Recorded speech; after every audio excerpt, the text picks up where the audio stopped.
Seperti kiamat 60.000 warga Israel panik ketakutan diserang Hizbullah, kelompok Lebanon kirim 80 roket.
Ribu warga Israel di kota utara Naharia bergegas ke tempat perlindungan untuk menghindari rudal Hizbullah, Kamis, 18 Juli 2024.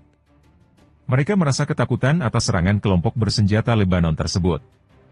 Media Israel memberitakan warga Israel dilanda kepanikan di wilayah tersebut dan terkejut dengan intensitas pembalasan Hizbullah. Selain Naharia, diperkirakan 80 roket yang ditembakkan Hizbullah juga mencapai Meron dan permukiman lainnya. Hizbullah juga mengatakan bahwa mereka telah melakukan penembakan dengan menggunakan roket Katyusha, mengutip Palestine Chronicle. Serangan itu menyasar pemukiman Sa'ar dan Gat Hazif di wilayah Galilea Barat, di Israel Utara. Tak hanya itu, mereka telah membombardir 7 permukiman Israel sebagai tanggapan atas penargetan pasukan Zionis dan pembunuhan warga sipil di Lebanon Selatan. Pejuang perlawanan Islam, Hizbullah, menargetkan pemukiman Sa'ar dan Gesher Hazif dengan puluhan roket Katyusha, sebagai bagian dari respons terhadap serangan musuh Israel terhadap desa-desa selatan yang teguh, rumah-rumah aman, dan menargetkan warga sipil, terutama yang mengerikan. Pembantaian di kota UMM Al-Taud, mengakibatkan 3 anak menjadi syahid, ujar kelompok tersebut, disiarkan melalui saluran telegram mereka. Hizbullah ancam habisi Israel. Kelompok Hizbullah Lebanon telah mengeluarkan peringatan keras kepada Israel agar tidak melancarkan perang terhadap Lebanon, juga Palestina. Muhammad Ra'ad, Ketua Blok Loyalitas kepada Perlawanan Hizbullah, menyatakan Selasa, 16 Juli 2024, bahwa Israel tidak mampu memperluas perangnya ke Lebanon karena pasukan Israel, IDF, yang kelelahan. Bahkan dirinya mengkritik taktik perang psikologis Israel. Ra'ad juga menyatakan bahwa pejuang perlawanan Hizbullah terus melemahkan kemampuan Israel. Sementara itu, Sekretaris Jenderal Hizbullah Hasan Nasrallah, dalam pidatonya, Rabu, 17 Juli 2024, menyebut akan membalas Israel, jika negara Zionis tersebut terus melakukan serangan terhadap warga sipil. Hizbullah akan membalasnya dengan menargetkan pemukiman baru dan ilegal Israel dengan rudal, mengutip Palestine Chronicle. Tak hanya itu, ia memperingatkan bahwa tank Israel yang memasuki Lebanon akan menghadapi konsekuensi yang parah. Nasrallah membela tindakan perlawanan di Gaza, dan membenarkan apa yang dilakukan Hamas. Menandai pembukaan front dukungan Lebanon dalam pertempuran Banjir Al-Aqsa sebagai kemenangan bagi rakyat Palestina.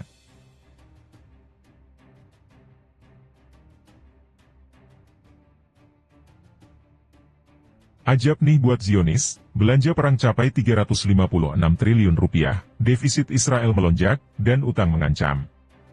Perdana Menteri Israel Benyamin Netanyahu dan para pejabat senior ekonomi menggelar pertemuan tingkat tinggi pertama mengenai anggaran negara 2025 pada Senin.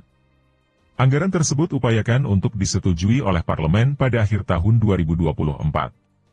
Gubernur Bank of Israel Amir Yaron, Menteri Keuangan Bezalel Smotrich, Direktur Jenderal Kementerian Keuangan dan Penasihat Ekonomi Netanyahu berpartisipasi dalam pertemuan tersebut. Demikian menurut pernyataan bersama yang tidak memberikan rincian diskusi tersebut. Setelah penurunan peringkat kredit oleh S&P dan Moody, Smotrich berada di bawah tekanan untuk mempertahankan tanggung jawab fiskal pada saat defisit anggaran membengkak. Defisit anggaran melebar jauh akibat perang melawan pejuang Hamas Palestina, yang kini memasuki bulan ke-10.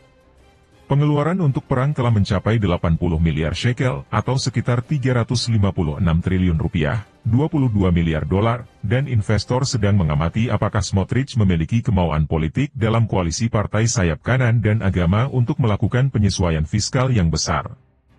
Seperti diketahui, anggaran tahun 2024 yang disetujui sebelum perang telah diubah untuk memasukkan belanja tambahan sekaligus menaikkan target defisit anggaran menjadi 6,6% PDB tahun ini dari rencana 2,25%. Hanya saja sampai Juni defisit telah mencapai 7,6% PDB. Merupakan tanggung jawab pemerintah untuk mengambil langkah-langkah yang diperlukan, bahkan jika beberapa di antaranya mungkin tidak populer, untuk menjamin stabilitas ekonomi dan mendorong pertumbuhan berkelanjutan, kata Yaron pekan lalu setelah Bank Sentral mempertahankan suku bunga tetap stabil. Menurutnya, jika pemerintah Israel hanya melaksanakan sebagian penyesuaian fiskal yang diperlukan, atau menunda persetujuan anggaran hingga tahun 2025, maka hal ini dapat menyebabkan peningkatan tambahan dalam premi risiko Israel. Ini merupakan hasil dari formulasi persepsi pasar bahwa rasio utang terhadap produk domestik bruto dalam arah tak terkendali, ujarnya. Sekadar catatan, Israel menarik utang sebesar 160 miliar shekel pada tahun 2023. Setengah dari jumlah tersebut, yaitu 81 miliar shekel, baru didapat sejak pecahnya perang pada bulan Oktober. Jumlah itu meningkat dibanding 2022 sebesar 63 miliar shekel.